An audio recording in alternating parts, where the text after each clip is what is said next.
Hello everyone, today I will share with you and show you how to fix this problem on Truecaller.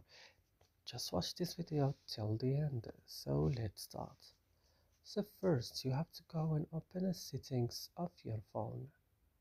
After this,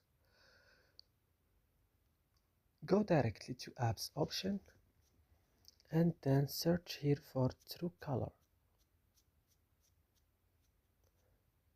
When you found Truecaller, just open it like this and then go to storage option.